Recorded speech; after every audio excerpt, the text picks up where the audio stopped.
Hello students, how are you? Fine, very good बच्चों. So today we'll start with a new session for class 11th. आज बच्चों हम पढ़ेंगे basic accounting terms के बारे में थोड़ी सी नॉलेज लेंगे.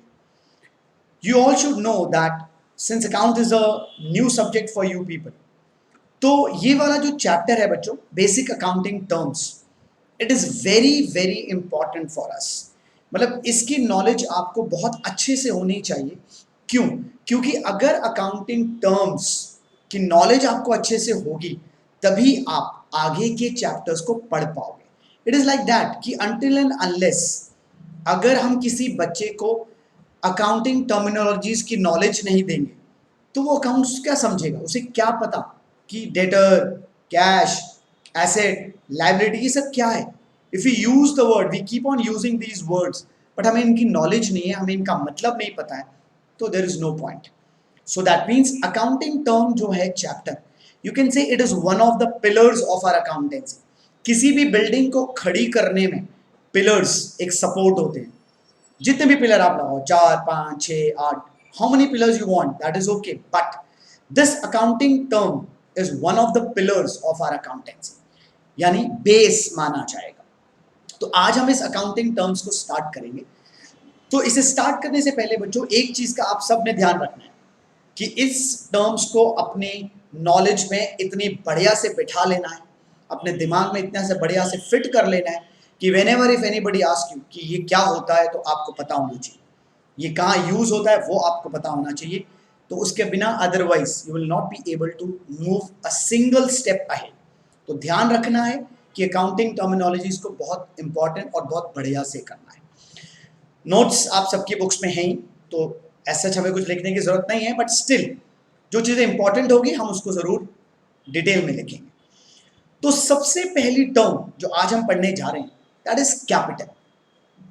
Everybody knows that if you want to start any business, whether it is small, big, medium, कोई भी साइज हो बच्चों, तो किसी भी बिजनेस को स्टार्ट करने के लिए हमें जो सबसे पहली चीज चाहिए वो चाहिए बच्चों कैपिटल. तो आज हमारा जो पहला बेसिक टर्म अगर हम डिस्कस करना चाहते हैं तो that is will start with capital.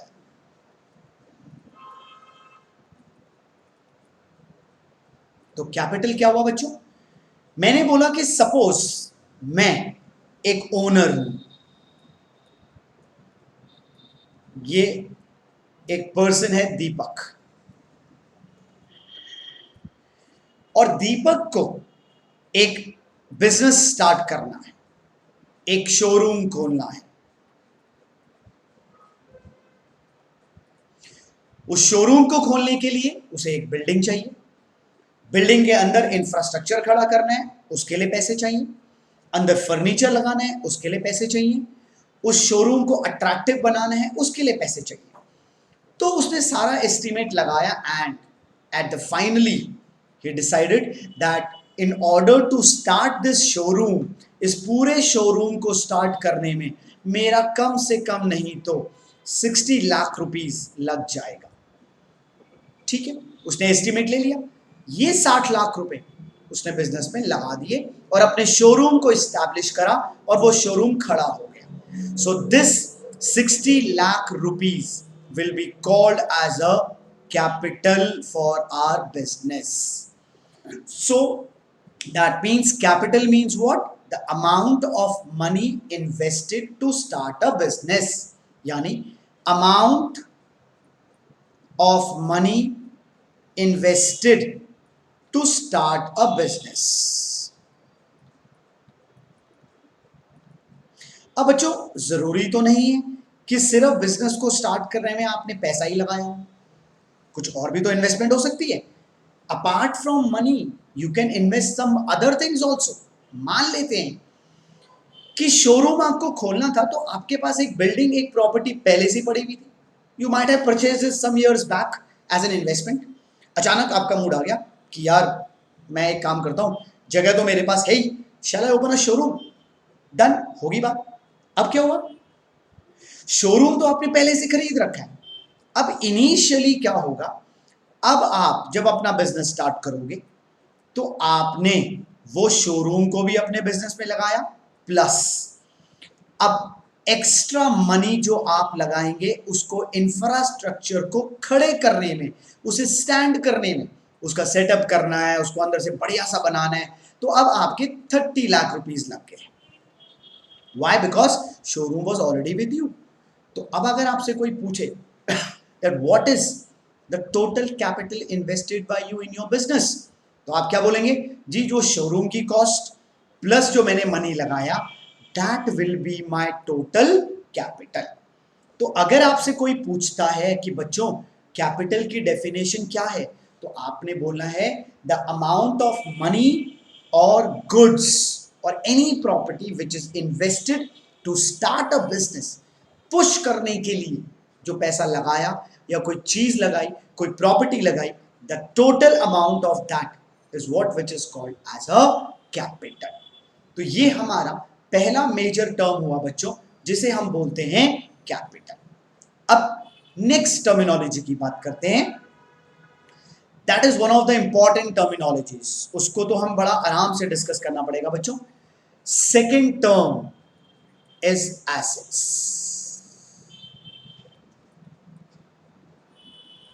Now what is an asset? Main चीज है एसेट क्या होता है। अब एसेट को डिफाइन करने के लिए अगर मैं आपको एक सिंपल लैंग्वेज में बोलूं दैट यू कैन से एनी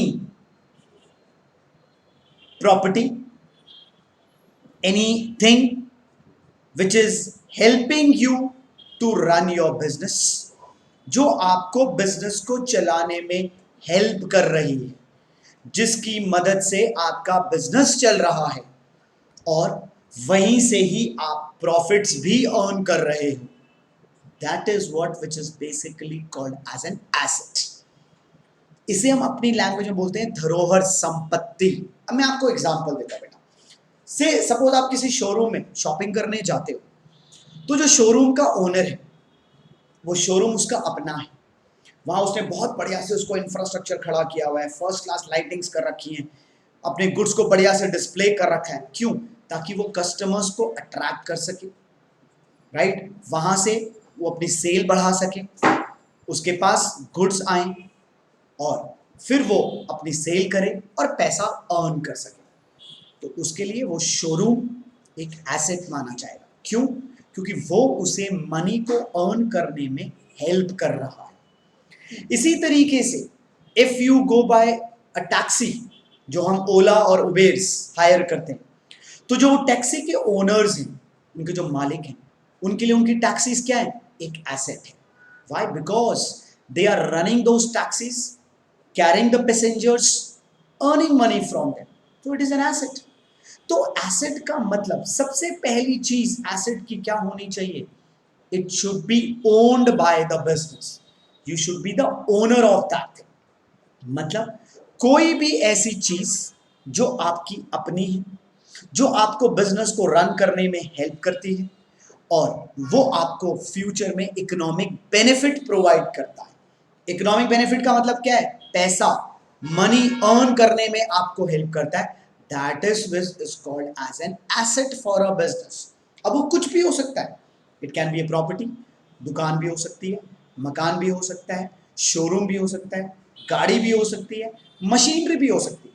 अब भाई कोई आदमी अगर फैक्ट्री रन कर रहा है, तो उस फैक्ट्री के अंदर वो मशीन अगर उसकी अपनी है, वो फैक्ट्री अगर उसकी अपनी है, तो उसके लिए बेटा वो मशीन, वो factory, it is an asset.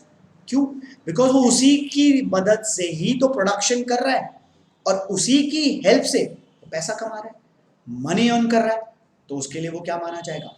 N asset. So what I mean to say is asset can be anything, but the basic condition is that it should be owned by you, आपकी अपनी होनी चाहिए और जो आपको business को run करने में हेल्प कर रही है, that is called as an asset for a business.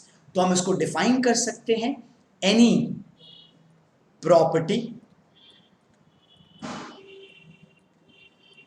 or a legal right which helps us, which is owned by a business and provides economic benefit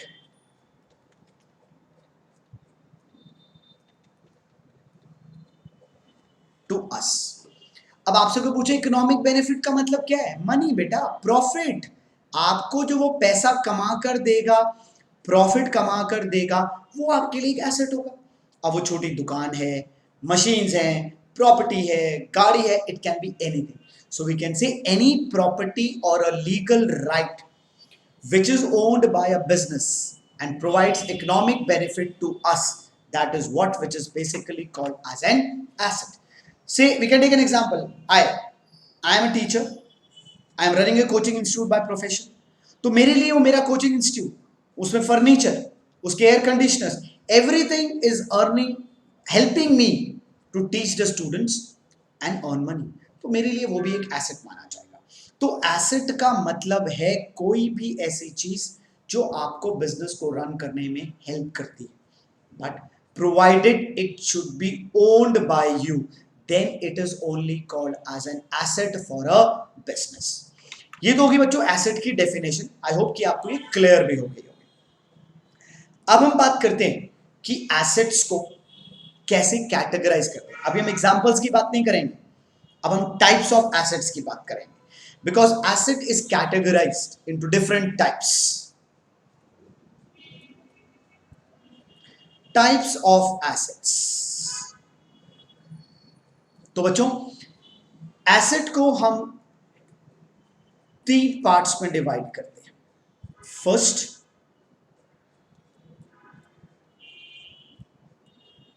non current assets. Second,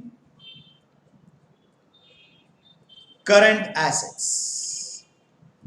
and third, fictitious assets.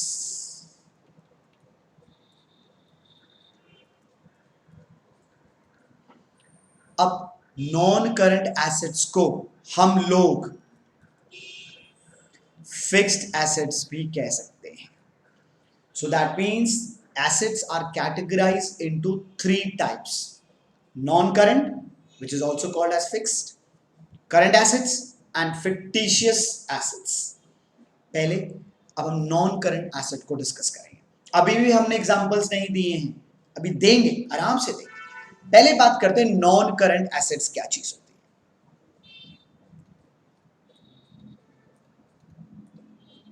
हम इसे कैसे define करेंगे. जिसे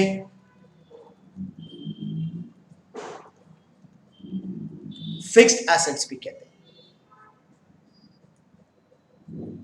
अब ये चीज क्या है भाई?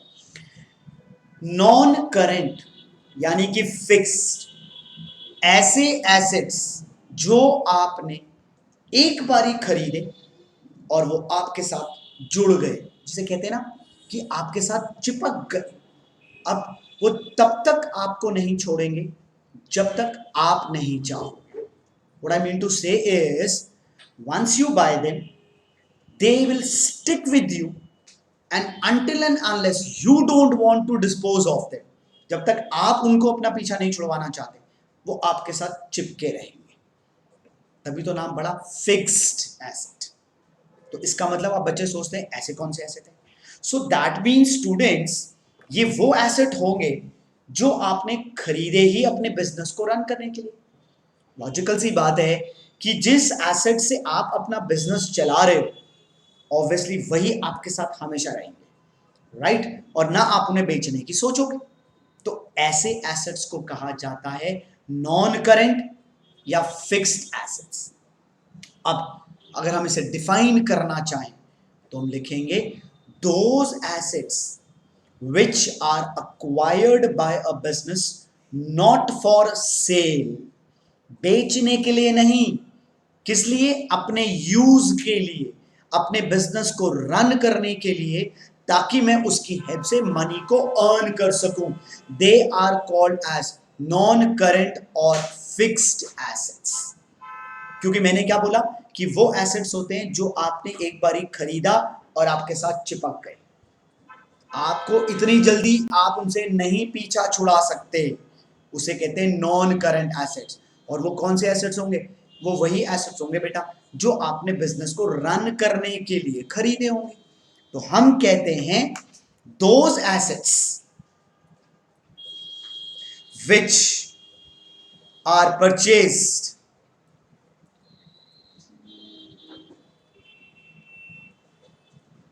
by a business not for sale but for our own use in our business।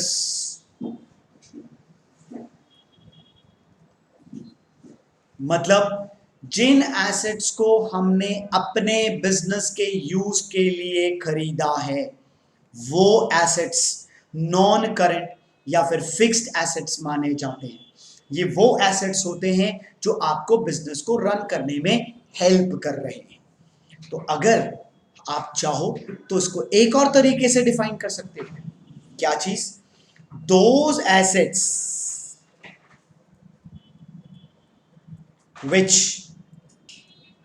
remain with us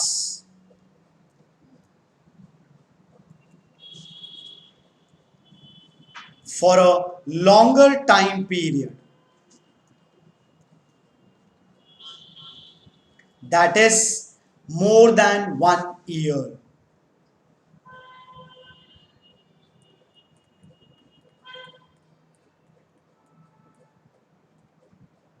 Those assets which remain with us for a longer time period, that is more than 1 year। एक साल से ज्यादा जो assets आपके पास रुक गए वो हमारे लिए नॉन करंट यानी कि फिक्स्ड एसेट्स माने जाते हैं। ये बात आपको अच्छे से अब क्लियर हो गई होगी बच्चों कि नॉन करंट एसेट्स क्या होते हैं। अभी भी हमने एग्जांपल नहीं दिया। अब आप कहोगे सर एग्जांपल कब दोगे?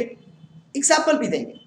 नॉन करंट एसेट्स को हम फर्दर बच्चों दो पार्ट्स में डिवाइड करते हैं। तो ध्यान रखना asset is a very wider term, इसको बहुत ध्यान से एक्सप्लेन करना पड़ेगा बच्चों, जल्दी में नहीं।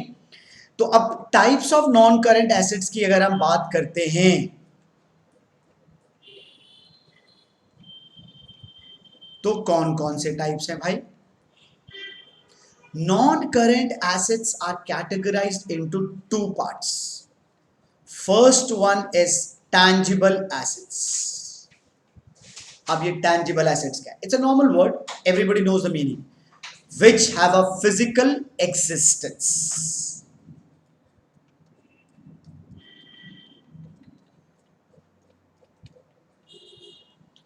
विच हैव अ फिजिकल एग्जिस्टेंस, यानी जिस चीज को आप देख सकते हो, छू सकते हो, टच कर सकते हो, नजर आता है, that is called as a tangible asset. तो इसका मतलब those assets which you can see and touch, they are called tangible non-current assets। अब बच्चे सर एग्जाम्पल तो दो। Now we can give the example, जैसे land, buildings, machines, furniture, vehicles, office equipments. ये सारी चीजें आपको नजर आती हैं और ये सारी चीजें आपको बिजनेस को रन करने में हेल्प भी करती है। जैसे मैंने बोला था मशीनरी, अगर आपकी फैक्ट्री है तो आपके लिए machinery is a non current asset. और नॉन करंट क्यों? क्योंकि एक बार ही अगर आपने मशीन्स खरीद ली तो लॉन्गर टाइम पीरियड के लिए आप ही के पास रहेंगी। जब तक खराब नहीं होंगी तब तक आप उनसे अपना काम चलाओगे और पैसा कमाओगे। ऐसी बिल्डिंग, फर्नीचर, गाड़ियां। अब भाई अगर मैं टूर ऑपरेटर का काम करता हूँ, I am a tour and travel business है मेरा, तो जो भी मेरे पास टैक्सीज है, बसेस है, मेरे लिए एसेट है और लॉन्गर टाइम पीरियड मेरे पास रहेंगी तो वो नॉन करंट होगी। They are called as tangible non current assets. अब इनटैंजिबल की बात करते हैं बच्चों। Intangible, intangible non current assets, नाम से पता चल रहा है बेटा, जिसका कोई फिजिकल एग्जिस्टेंस नहीं है। No physical existence. अब बच्चे कहेंगे सर ये तो बड़ा कंफ्यूजन हो गया, आप एसेट की भी बात कर रहे हो और एसेट नजर आना चाहिए क्योंकि हमारा बिजनेस चल रहा है उससे, then how is it possible कि कोई ऐसा एसेट हो जिससे मैं बिजनेस भी चला रहा हूं और मुझे नजर भी नहीं आ रहा और मेरे को पैसा भी मिल रहा है? नो सर, नहीं हो सकता। There are certain assets which you cannot see, मतलब ही नहीं है, आपने देख ही नहीं सकते, यू कैनॉट टच, बट वो आपके बिजनेस के लिए बहुत इंपॉर्टेंट है। मतलब ये लगा लो बच्चों कि टैंजिबल एसेट से भी इंपॉर्टेंट है, जो मतलब अगर वो नहीं है तो टैंजिबल एसेट भी बेकार है, फायदा ही नहीं है कि आपका बहुत बड़ा शोरूम है, नो पॉइंट अगर इन इनटैंजिबल एसेट्स में से कोई आपके पास नहीं। बच्चे कंफ्यूज, सर ये कैसे हो सकता है? यस, मैं बताता हूं, पहले एग्जांपल्स देता हूं। इसके एग्जांपल्स है बच्चों, goodwill,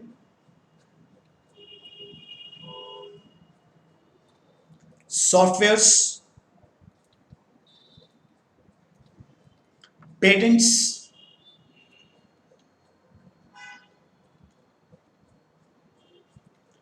copyrights,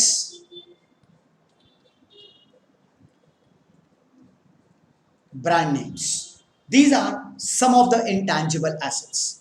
Goodwill, software, patents, copyright, brand names. अब सर ये होता क्या है? तो बच्चे कहते हैं सर इनमें से कुछ तो सर हमने सुने हुए हैं, सर हमने नाम सुने सर लोगों के मुंह से, और आपने सुना नहीं बेटा, आपने ये सब देखे, मतलब देखे इन द सेंस कहीं ना कहीं पढ़े हुए हैं। And everybody knows the meaning of this. फिर भी शॉर्ट में बात करते हैं। गुडविल का मतलब है रेप्यूटेशन, इमेज, आपकी फर्म की रेपो, आपकी फर्म की इमेज, वो होती है गुडविल। अब आप मुझे बताओ कि क्या गुडविल नजर आती है? Can you see the reputation and image of a person? No, not at all. But you feel, जब आपका बिजनेस अच्छा चलने लगता है, आपकी क्लाइंटेज बढ़ती है, आपके कस्टमर्स बढ़ते हैं, तो समझ में आता है यार भाई अब ना हमारी गुडविल बन गई है मार्केट में, but you can not see it, it is intangible. But अब है कि नहीं इंपॉर्टेंट, अगर आपकी गुडविल ही नहीं होगी तो शोरूम का क्या करोगे, बड़ी बड़ी बिल्डिंग्स का क्या करोगे? जब लोग आपकी गुडविल नहीं जानते, आपको जानते नहीं मार्केट में, तो देयर इज नो पॉइंट। तो I told you it is important, that is why it is an intangible asset, you can not see it. अब सॉफ्टवेयर की बात करते हैं। सॉफ्टवेयर क्या है वो तो सबको आपको मालूम है, कंप्यूटर्स में, लैपटॉप्स में, आपके फोन्स में सारे सॉफ्टवेयर्स हैं। अब ये सॉफ्टवेयर्स आपको दिखते थोड़ी ना है, लेकिन इनके बिना काम भी नहीं होता है, फोन नहीं चल सकता, एंड्रॉयड इज अ सॉफ्टवेयर, ठीक है। लैपटॉप में आपके माइक्रोसॉफ्ट चलते हैं, क्या ये दिखते हैं? नहीं दिखते, चिप्स के अंदर होते हैं, कैसे चलते हैं हमें नहीं मालूम, बस चलते हैं, it is intangible. Copyright, right to use anything is a copyright. ये वर्ड आपको मैक्सिमम दो जगहों पे यूज करता हुआ मिलेगा। One is the publishing industry, जो हमारी बुक्स पब्लिश होती है, and other is our music industry. जैसे अगर आप कोई बुक पब्लिश करना चाहते हैं तो उसके लिए आपको क्या चाहिए? पब्लिशर चाहिए। तो वो पब्लिशर आपसे एक राइट लेता है कि सर आपकी बुक ना सर मैं ही प्रिंट करूंगा, कोई और प्रिंट नहीं करेगा sir. I give you an practical example बेटा, आप उसे देख भी लेना। आप लोग जो बुक फॉलो कर रहे हैं doctor T S Grewal sir की, he is a author, he is a writer, लेकिन बुक कौन प्रिंट करता है? उसके कवर पेज पे आप कभी भी नोट करेंगे सुल्तान चंद लिखा होगा, ही इज द पब्लिशर। तो Sultan Chand has been given a copyright that you will only print my book all over India, आप इसे पब्लिश करोगे, आप मार्केट में डिस्ट्रीब्यूट कराओगे, that is called as a copyright. Brand names आप सबको मालूम है, जो ये वैन हुसैन वगैरह ये सब होते हैं। Patents, you know it's a technological word. अगर आपने कोई नई चीज इन्वेंट करी, ये सब तो आपको मालूम है, पेटेंट राइट लेना, कि आपने कोई नई चीज इन्वेंट करी और आपको लगता है यार ये कोई कॉपी कर लेगा, मैं इसका ना पेटेंट राइट ले लेता हूं ताकि कोई इसे कॉपी ना कर सके, so that right is called as a patent. They are called as intangible assets. तो अब अगर आपसे कोई नॉन करेंट एसेट का एग्जांपल पूछेगा तो आप कोई भी दे सकते हो, टैंजिबल भी और इंटेंजिबल, क्योंकि दोनों ही नॉन करेंट है। हाँ, अगर वो बाइफिकेशन करके पूछता है कि मुझे तो टैंजिबल एसेट के एग्जांपल दो, तो आपके सामने है, और अगर इनटैंजिबल का बोलेगा तो आपके सामने। सो बच्चों, आज हमने इस सेशन में नॉन करंट एसेट्स तक एक्सप्लेन कर दिया। नेक्स्ट सेशन में हम इसके आगे चलेंगे, because it's a wider term, तो बड़े आराम आराम से डिस्कस करना पड़ेगा। सो अब आप इसको बहुत ध्यान से समझने की कोशिश करेंगे बच्चों। एंड सेकेंड, अब आपने ध्यान क्या रखना है कि इन डेफिनेशंस को बिल्कुल अपने दिमाग में फिट कर लेना है, बिकॉज आपको मालूम है कि इसके बिना कुछ नहीं हो सकता है। Clear? So that's all for today. I hope you like the session. Next session में मिलेंगे उसके साथ नई चीजों के साथ। So if you like it, so please subscribe it बच्चों। Right? Bye bye, take care.